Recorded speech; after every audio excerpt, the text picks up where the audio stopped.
Once upon a time, in a small kingdom of tiny cottages, babbling brooks, and rolling hills, lived a little witch, a middle-sized wolf,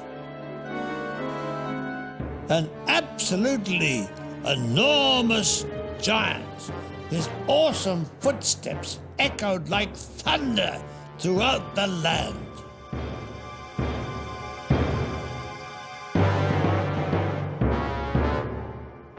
Beep, bum, bum, bum. Will Nimblejack escape from the giant's castle? Find out in this story of wolves, witches, and giants called Jack and the Beanstalk.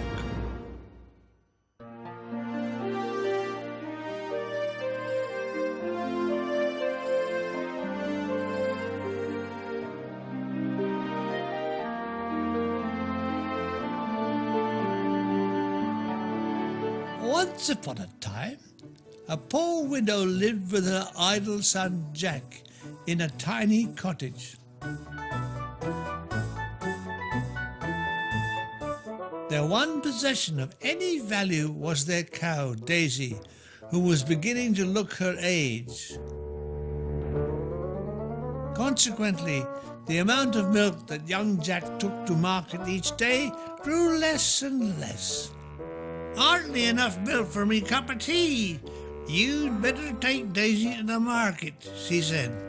So Jack set off, leading poor old Daisy by a piece of old rope.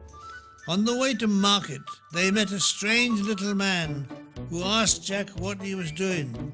"I'm going to market to sell Daisy." "I'll give 'ee 5 beans for her."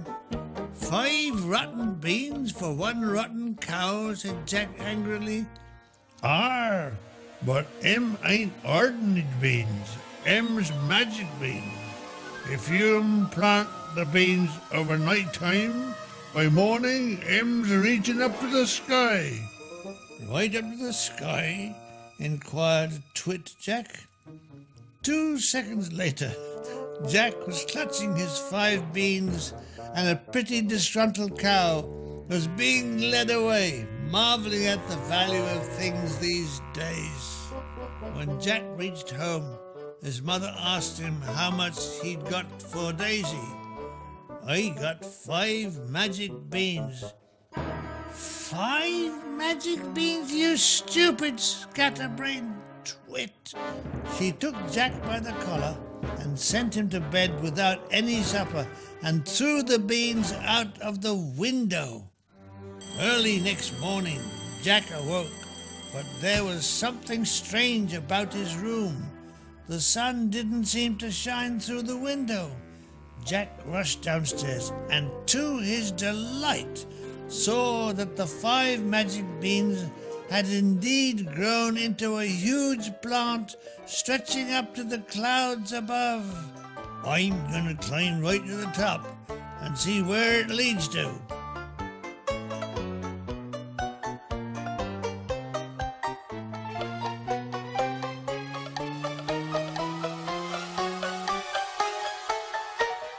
Far away, across the sky, he saw a huge castle sitting on top of a rain cloud. Below the rain cloud he saw England, and remembered it was summer. Jack hopped from cloud to cloud and eventually reached the castle. Standing on tiptoe, he knocked on the door. The door was opened by a very tall, thin lady. "Good morning. Could you spare me some porridge for breakfast?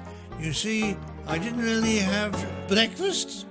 boomed the tall lady. "My husband is the giant, and for his breakfast he likes little boys between 2 slices of toast."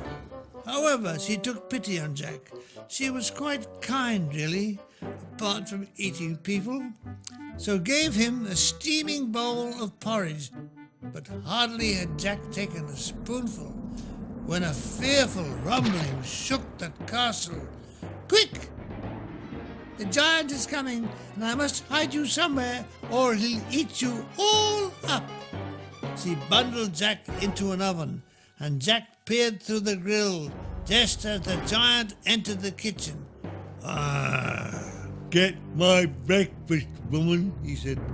And suddenly the giant stopped dead in his tracks and started sniffing the air with enormous sniffs. "Fee, fi, fo, fum. I smell the blood of an Englishman. Be he alive or be he dead, I'll grind his bones to make my bread." "Rubbish," said his wife. "Those are only the 2 sheep you ate yesterday. I'm boiling up their bones for soup."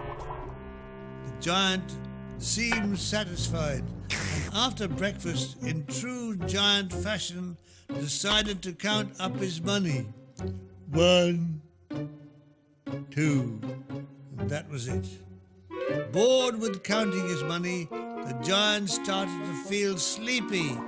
"Fetch me my golden harp."